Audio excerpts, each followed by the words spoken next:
नमस्कार मंडळी. मी रुपाली तुम्हा सर्वांचे पुनश्च स्वागत करते. महाभारत ही एक फक्त लढाई नाही, ती माणसाच्या अंतर्मनातील द्वंद्व आहे. महाभारत नक्की कोणामुळे घडलं हे सांगणं खरंच इतकं सोपं आहे का? कोणी दुर्योधनाला दोषी मानतं, कोणी कर्णाला, कोणी द्रौपदीला, कोणी सत्यवतीला, असे एक ना अनेक.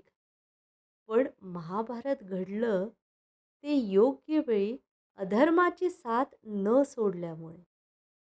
भीष्म पितामह यांना योग्य अयोग्य याची उत्तम जाण होती. गुरु द्रोण पण ओळखून होते सगळं. विदुर तर नेहमी सत्यच बोलायचे.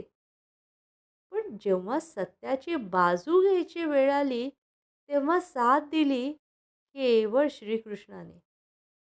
म्हणून महाभारत आपल्याला हे शिकवत नाही की कोण जिंकलं कोण हरलं, तर ते शिकवतं की जर तुम्ही एकत्रितरित्या चुकीच्या विचाराला अथवा हेतूला समर्थन दिलं तर ते इतरांना सत्य भासतं. आणि ज्यावेळेस तुम्ही एकटे सत्याची बाजू घेऊन अधर्माच्या वादळासमोर आपले पाय घट्ट रोवून उभे राहता, त्यावेळी समजावं कोणी तुमच्यासोबत असो वा नसो, श्रीकृष्ण सदैव तुमच्यासोबत आहेत.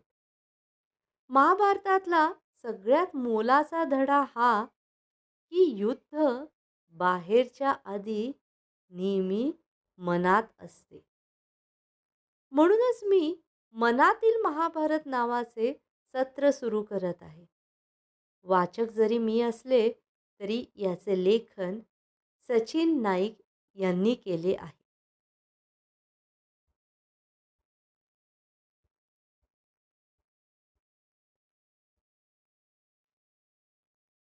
महाभारतात आपल्या मुलांना दुःख सहन करू लागू नये म्हणून तिने जन्मताच आपल्या 7 मुलांना मारून टाकले.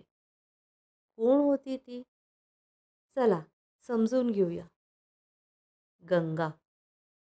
ती स्वतः शापित नव्हती, पण इतरांच्या शापाची शिक्षा बनली. 8 वसूंच्या चुकीचं ओझं तिने आपल्या कुशीत घेतलं. आई होण्यासाठी नाही, तर जन्म देऊन मुक्त करण्यासाठी. हे वसू म्हणजे स्वर्गातील दिव्य शक्ती असलेले देव होते. पण वशिष्ठ ऋषींची कामधेनू चोरल्यामुळे त्यांना मर्त्य लोकात जन्म घेण्याचा शाप मिळाला. त्या एका चुकीची शिक्षा त्यांना पृथ्वीवर भोगावी लागणार होती. म्हणून गंगा पृथ्वीवर आली. शंतनूसाठी नाही, तर त्या शापाची समाप्ती करण्यासाठी. आणि नंतर शंतनू तिच्या प्रवाहात अडकला, जिथे अट होती तिच्या कोणत्याही कृतीवर प्रश्न विचारायचा नाही. पहिलं मूल आणि पाण्यात विलीन. खरं तर त्या क्षणी एक आई संपते, पण गंगा थांबत नाही. कारण ती मुक्ती देत असते.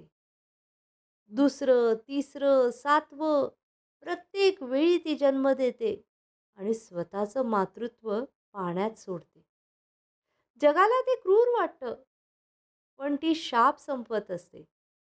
शांतनू पाहत राहतो. बाप म्हणून तुटतो, पण नवरा म्हणून गप्प राहतो. प्रेम इतकं घट्ट होतं की आवाजच हरवतो. 8व्या वेळी तो थांबत नाही. एक प्रश्न विचारतो आणि सगळं बदलतं. गंगा थांबत नाही, कारण ती शब्दाला बांधलेली असते. ती निघून जाते, पण यावेळी एका जीवाला घेऊन. तो 8वा वसू म्हणजे भीष्म. ज्याला मुक्ती मिळायची नव्हती, तर पूर्ण शाप भोगायचा होता. बाकी 7 जण जन्मताच मोकळे झाले, पण हा एक जिवंत राहण्यासाठी शापित झाला. आणि तेव्हाच त्याचं आयुष्य सुरू झालं. नव्हे, त्याची शिक्षा सुरू झाली. वसू म्हणून केलेल्या एका चुकीची किंमत त्याने मनुष्य म्हणून चुकवली. पण ती किंमत इतकी मोठी का झाली? की संपूर्ण महाभारतात सगळ्यात जास्त सहन करणारा तोच ठरला. कारण त्याचा शाप फक्त जन्माचा नव्हता. तो निवडींचा होता. त्याच्याकडे शक्ती होती, पण वापरता येत नव्हती. त्याच्याकडे हक्क होते, पण त्यागावे लागले. त्याच्याकडे सत्य होतं, पण बोलता येत नव्हतं. त्याने व्रत घेतलं, पण ते त्याच्या मेहनतीसाठी नव्हतं. ते त्याच्या कर्माची साखळी होती, जी त्याला प्रत्येक क्षणी बांधून ठेवत होती. तो पाहत होता अधर्म वाढतोय, अन्याय होत आहे, द्रौपदीचा अपमान होत आहे. पण तो उभा राहू शकत नव्हता. का? कारण त्याने स्वतःला वचनात कैद केलं होतं आणि हीच त्याची खरी शिक्षा होती. सगळं कळत असूनही काहीच करता न येणं. युद्धातही त्याला मरायचं होतं, पण मरणही त्याच्या हातात नव्हतं. इच्छा मरणाचं वरदान. वरदान नव्हतंच ते, ती शिक्षा होती. जगण्याची. शिक्षा लांबवणारी.